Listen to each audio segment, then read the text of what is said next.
मेरा नाम एडवोकेट रुखसार खान है। मैं साकेत की मेंबर हूँ, साकेत बार एसोसिएशन की, और मैं दिल्ली हाई कोर्ट में एमसीडी की एम्पैनलमेंट हूँ। और मेरा जो है खुद का भी एक एनजीओ है जिसकी मैं फाउंडर हूँ, आर्क फाउंडेशन नाम से, जहाँ पे हम लीगल एड प्रोवाइड करते हैं लोगों को एट फ्री ऑफ कॉस्ट। और हम पब्लिक सर्विस भी प्रोवाइड करते हैं, जैसे कि किसी की मदद करना, किसी के लिए हेल्प प्रोवाइड करना और किसी को फाइनेंशियली भी सपोर्ट करना। तो हमारे लिए जैसे कैंसर पेशेंट्स हो गए और महिलाएं हो गई जो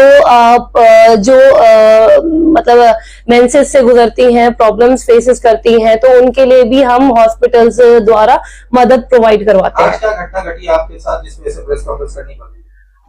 रिसेंटली मेरे साथ 2 जुलाई को एक घटना घटी है जिसको मैं बहुत शर्मनाक घटना थी, जो मैं एक्सप्रेस नहीं कर पा रही हूँ आपके आगे।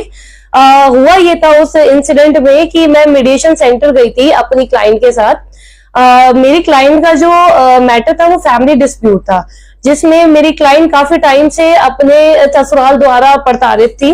उसके हस्बैंड द्वारा उसको बहुत ज्यादा इमोशनली, फाइनेंशियली ट्रॉमेटाइज करा जा रहा था। उसके बच्चे को भी एक्सेप्ट नहीं करा जा रहा था। तो ये केस जो था वो कालिंदी थाने का था, जहां से मुझे रेफर करा गया था। उसके बाद काफी बार मतलब मीडिएशन में 2 बार जाने के बाद जब दूसरी पार्टी नहीं आई, तो हम लास्ट 3rd टाइम गए थे मीडिएशन अटेंड करने के लिए कि अगर इस बार भी पार्टी नहीं आती है तो हम अपना जो कोर्ट द्वारा प्रोसीडिंग है वो स्टार्ट कर देंगे, हम एफआईआर कर देंगे। तो हम last for the 3rd time हम उस दिन मीडिएशन गए थे, जिसमें मुझे नहीं पता था कि मेरे साथ एक प्री प्लान साजिश करी जाएगी। और उस साजिश में ये था कि जो अपोजिट काउंसिल थे, मुझे नहीं पता था कि वो लोग हैं जो ऑलरेडी मेरी पोस्ट पे पहले ही लड़ चुके हैं। ये पर्पस इलेक्शन को लेकर के था, ये एक तरह से एक कैंपेनिंग थी कि ऐसे करके वीडियोस बना करके अपने आप को फेमस करा जाए, नाम लिया जाए, अपना नाम। आजकल एक ना धांधलेबाजी देखने को मिल रही है इलेक्शन को लेकर के। लोग इलेक्शन को लेकर के इतने ज्यादा ऑब्सेस हो चुके हैं कि लोगों को ये नहीं समझ में आ रहा कि वो कर क्या रहे हैं। आजकल मतलब जिनकी प्रैक्टिसिंग नहीं है, जो एक्सपीरियंस नहीं है, वो भी आकर के कोर्ट में अपने आप को प्रैक्टिसिंग एक्सपीरियंस एडवोकेट सीनियर्स बताते हैं। जूनियर्स को मतलब एक फेक नॉलेज आगे फॉरवर्ड करते हैं। जूनियर्स को वो एक्साइटेड करते हैं कि वो आए, उनके साथ जुड़े और एक टीम बने, ग्रुप बने, और एक तरह की गुंडागर्दी फैला रखी है कोर्ट में कि वो ऐसे वीडियोस बना करके, वायरल करके, अपनी पावर दिखा करके वो कोर्ट में एक गलत उद्देश्य पैदा कर रहे हैं। आपके साथ घटना क्या घटी जिस वजह से प्रेस कॉन्फ्रेंस करना पड़ रहा है? मुद्दे पे मैं आती हूँ। बात यह है कि जो मेरे साथ घटना घटी है वो पहले तो ये हुआ कि जो मेरे पोस्ट पे लड़ रही थी, उन्होंने ये प्री प्लान साजिश थी, उन्होंने मेरे साथ एक प्री प्लान अटेम्प्ट करा। उन्हें सेकंड हियरिंग पे पता चल गया था कि अपोजिट काउंसिल मैं हूं, तो उन्होंने एक लड़की को भेजा। वो लड़की मीडिएशन में आई। सडनली जैसी मीडिएशन स्टार्ट हुई, वो एकदम से चीखने चिल्लाने लग गई और ये चीजें उसने मीडिएटर के भी सामने करी है। मेरे इलेक्शन को लेके सीधा टॉन्ट मारना कि आइंदा इलेक्शन मत लड़ लेना, ऐसी वाहियात बातें करना। और साथ में उनके 6 नॉन एडवोकेट्स मौजूद थे, जिसमें से 4 लड़के और 2 लड़कियां मौजूद थी, जो उस टाइम भी मौजूद थी जब मेरे साथ घटना घटी। जैसे ही मीडिएटर ने उन्हें बोला कि आप बाहर चले जाओ, तो जैसी वो बाहर निकली तो मैं उनके पीछे गई उन्हें समझाने के लिए, क्योंकि मुझे मीडिएटर ने बोला कि मैम आप बाहर जाके बात कर ले, क्योंकि वो भी एक एडवोकेट महिला है, कोई प्रॉब्लम है तो आप देख ले। क्योंकि वो मुझे बहुत टाइम से जानती है, मेरे कई मीडिएशन में केसेस लगते हैं। ऐसा नहीं है कि वहां पे फैमिली डिस्प्यूट होता है, वहां पे और भी तरह के एमसीडी के, बीएसएसएल के, कंपनी के बहुत सारे केसेस लगते हैं। तो मैं वहां अक्सर जाया करती हूँ। वहां पे हमारे सीनियर्स भी आते हैं हमारे कोर्ट के, जो वहां पे मीडिएटर भी है, तो दे नो वेरी वेल कि मैं वहां पे बहुत टाइम से आ रही हूँ, मेरे केसेस लगते हैं। तो उन्होंने मुझे बोला कि मैम आप जाके उनसे बात कर लो, अपने समझा लो, क्योंकि वो मेरे नेचर से वाकिफ है कि मेरा नेचर बहुत ही शांत और सुलझा हुआ है। मैं किसी से कभी भी आप मेरी अगर कोई रिपोर्ट निकालेगा तो कभी भी मैंने किसी के साथ बदतमीजी नहीं करी, कभी किसी के साथ तू तड़ाक नहीं करी। मैं प्रैक्टिसिंग एडवोकेट हूँ, मैं रेगुलर आती हूँ कोर्ट में, मैं प्रैक्टिस करने आती हूँ और मेरा मोटिव सिर्फ प्रैक्टिसिंग को लेकर के होता है और कुछ नहीं होता। मेरे को कोर्ट अटेंड करना होता है और कोर्ट से वापस घर जाना होता है, इससे ज्यादा मेरा कोई मोटिव नहीं होता। इस बार भी मैं अपने ही इसी मोटिव को लेके गई थी कि मैं अपने क्लाइंट के साथ अकेली गई थी। तो जब मैं वहां पहुंची हूँ मेडिटेशन सेंटर में, पहले तो मैंने ये देखा कि वहां पे 6 लोग मौजूद है, तो मुझे ऐसा लगा कि मे भी शायद उनके साथी आए होंगे, कोई लोग आए होंगे जो सिविल ड्रेस में थे। मुझे नहीं पता था कि वो उनके साथ ऐसे ग्रुपिज्म करके मुझे अटैक करने आए थे जो नॉन एडवोकेट से। और जैसे ही मुझ पे अटैक होता है, मैं जैसे ही बाहर निकली मेरे पे एकदम सडनली अटैक हुआ। 6 लोग मेरे को घेर करके खड़े हो गए और मुझ पे अटैक करना शुरू करा। मेरा फोन तोड़ दिया, मेरा फोन लेके मेरे ही उन्होंने सर पे मारा, मैं अनकॉन्शियस हो गई। मैंने जैसे भी उन्हें पकड़ा तो वो मेरा हाथ छुड़ा करके भागने लग गए। इस इंसिडेंट में मेरा बहुत बड़ा लॉस हुआ। I went through medical treatment और उसके बाद भी जैसे ही वो मेरा हाथ छुड़ा के भागने लग गई, मैं बगल में किशनगढ़ थाना है वहां पे जाकर के खड़ी हुई। मैं वहां पे जाके मैंने कंप्लेन लिखवाई और जिस टाइम में कंप्लेन लिखवाई तुरंत ही 15 लोग वहां पे आकर के मौजूद हो गए, जिनमें से बाउंसर्स भी थे, बॉडीगार्ड से बाउंसर्स थे। 15 लोग मतलब एक अकेली महिला के ऊपर हावी। किस रीजन से वो वहां पे आए थे, उनका मुझे मोटिव कुछ नहीं था। फैमिली डिस्प्यूट अगर होता तो वो क्लाइंट से होता, मुझसे नहीं होता। अगर कोई फैमिली डिस्प्यूट था तो वो क्लाइंट से होता। मेरे से क्या वजह थी लड़ने की, झगड़ने की, और वो भी उनको जो मेरे ही पोस्ट पे लड़ चुके हैं। मतलब ये एक प्री प्लान साजिश थी। वो लोग वहां आ करके पुलिस वालों के साथ लड़ रहे हैं, उनके साथ हाथापाई कर रहे हैं, उनका हाथ मोड़ा, ऐसा ही उनका हाथ मोड़ा जो मुझे प्रोटेक्ट कर रही थी, और उनको उनके साथ मारपीट करने की कोशिश करी। जब ये चीजें होते हुए थाना अधिकारियों ने देखा तो उन्होंने उन्हें इवन जो उनमें से एक पुरुष थे उनको थप्पड़ भी पड़ा। तब जा करके वो पीछे हटे हैं कि अब शायद उनके ऊपर बात आ जाएगी। और देखने वाली बात यह है कि जो लोग मीडिएशन में आए थे वो सिविल ड्रेस में थे, वो यूनिफॉर्म में नहीं थे, मैं यूनिफॉर्म में थी। और जो थाने में आए वो फुल यूनिफॉर्म में थे, क्योंकि उन्हें पता था वो थाने आ रहे हैं, उनके ऊपर एलिगेशन लग सकता है, उनके ऊपर बात उठ सकती है, तो उन्होंने फुल यूनिफॉर्म में आए थे ताकि एडवोकेट देख करके कोई भी उनके ऊपर आपत्ति ना जताए और वो अपनी गुंडागर्दी वहां कर सके। तो ये चीज वहां पे मुझे देखने को मिली। मैंने फौरन कंप्लेंट रजिस्टर करवाई, मैंने जबरदस्ती अपनी एमएलसी कराई। मेरे को एमएलसी भी नहीं करवाया जा रहा था, मैं जबरदस्ती ट्रॉमा सेंटर गई, मैंने वहां सफदरजंग में वहां पे अपनी एमएलसी कराई, जिसमें मेरी रिपोर्ट भी पॉजिटिव थी।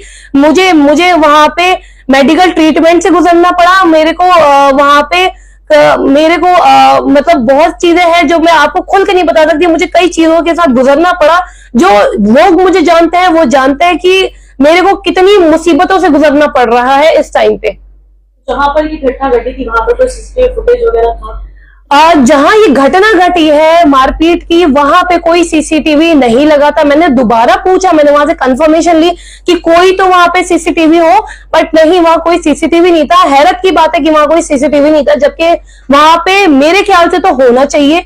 और वहां पे क्योंकि वो थाने के बगल में है, तो वहां पे थाने अधिकारी भी मौजूद होने चाहिए, क्योंकि वो एक मेडिएशन सेंटर है। वहां पे ये दुर्घटना होती रहती है, फैमिली डिस्प्यूट में ये चीजें चलती रहती है। तो वहां पे ये चीजें होनी चाहिए, क्योंकि मैंने और जगह भी देखी है। वहां पे भी बगल में जैसे CAW सेल है, वहां पे बगल में थाना है, तो वहां पे अधिकारी मौजूद रहते हैं उन्हें प्रोटेक्ट करने के लिए। तो ये चीजें वहां होनी चाहिए, बट वहां नहीं थी। वीडियो में तो दिख भी रहे मैम, वीडियो में दिख रहे हैं, वहां पे पुलिसमैन दिख रहे हैं जी जैसा भी जी जी दिख रहे हैं जी तो वायरल वीडियो जी तो मना कर रहे हैं वीडियो जी जी वो वीडियो मेरे क्लाइंट की बनाई हुई है। मेरे क्लाइंट ने वो वीडियो बनाई जब वो मुझे प्रोटेक्ट कर रहे थे। और मुझे, मैं आपको बताऊं, जब ये मेरे पे ये जो हमले हो रहे थे, उस टाइम मेरे क्लाइंट की फादर और मदर प्रोटेक्ट कर रहे थे जो बाहर बैठे थे।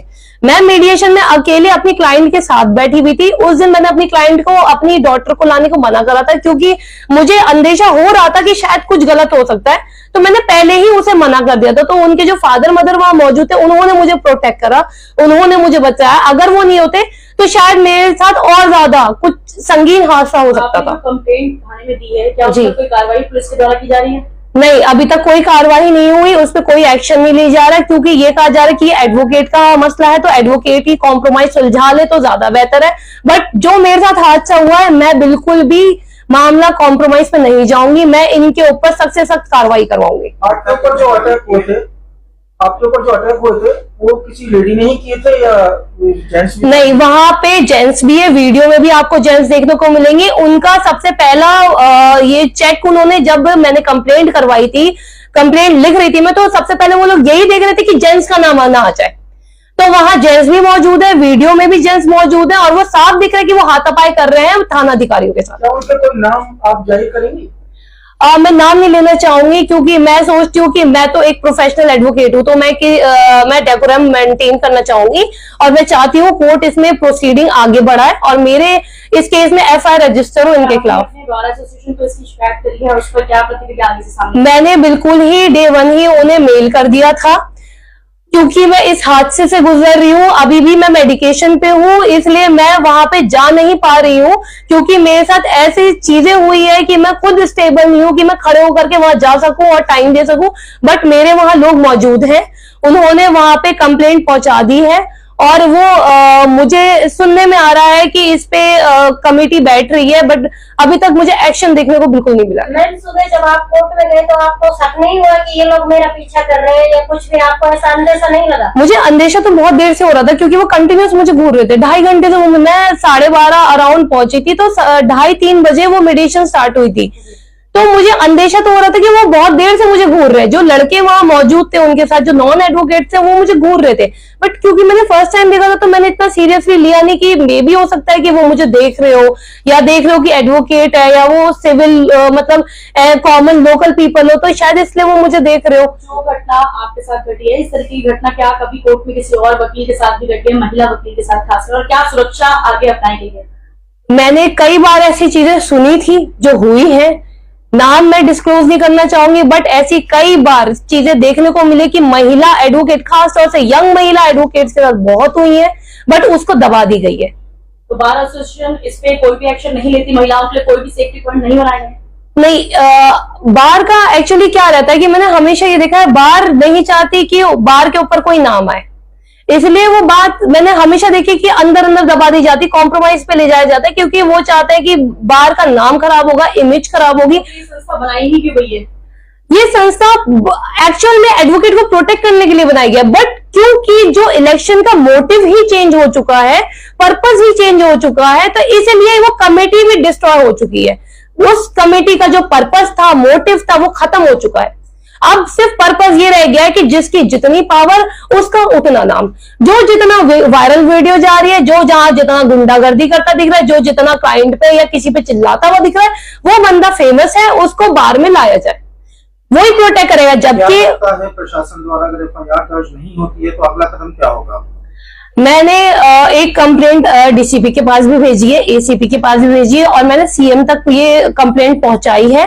मैं अगर वो एक्शन नहीं लेते तो मैं बार के पास जाऊंगी, मैं बार काउंसिल ऑफ इंडिया के पास जाऊंगी, मैं BCD के पास जाऊंगी, मैं BCD से इस पे एक्शन करवाना चाहूंगी, और मैं अगर वहां से भी नहीं बनी तो मैं खुद 156(3) इन पे लगा करके और भी जो इन पे मुकदमे दर्ज हो सकते हैं वो मैं करूंगी, मैं एक्शन लूंगी। ये जो MLC कराई थी जी, ये किसी पुलिस कस्टडी के साथ में कराई जी, क्या उसकी कोई कॉपी है आपके पास? नहीं, मुझे कोई कॉपी नहीं दी गई, ठीक है, क्योंकि मैं एक एडवोकेट हूँ, तो मैं उस पे कार्रवाई कर सकती हूँ, तो इसलिए मुझे ऐसा लगता है कि मुझे कॉपी नहीं दी गई। 2 दिन, अभी तक 4 दिन हो गए, मैं 4 दिन से अपनी कॉपी मांग रही हूँ, मुझे कॉपी नहीं दी जा रही है। ऑनलाइन भी तो ले सकते थे। जी, मैंने ऑनलाइन भी मांगी, मुझे ऑनलाइन भी नहीं दी गई। मैंने उन्हें कॉल करी, मैंने उन्हें मैसेज ड्रॉप करा, मुझे कुछ नहीं मिला। मुझे इवन अपने कंप्लेंट की रिसीविंग तक नहीं मिली। बगैर रिसीविंग के आप इसको MLC को कैसे वेरीफाई करेंगे?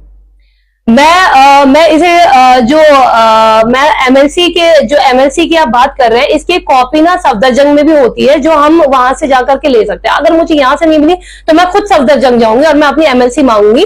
एक थाना अधिकारी को अपने नियर बाय मतलब थाने से लेकर के जाऊंगी अपने साथ, और मैं वहां जाके मांगूंगी, क्योंकि मेरा राइट बनता है। आपको कंप्लेंट की रिसीविंग नहीं दी गई तो आप 156 में कैसे जाएंगे, किस आधार पे जाएंगे जब तक आपके पास रिसीविंग नहीं होगा?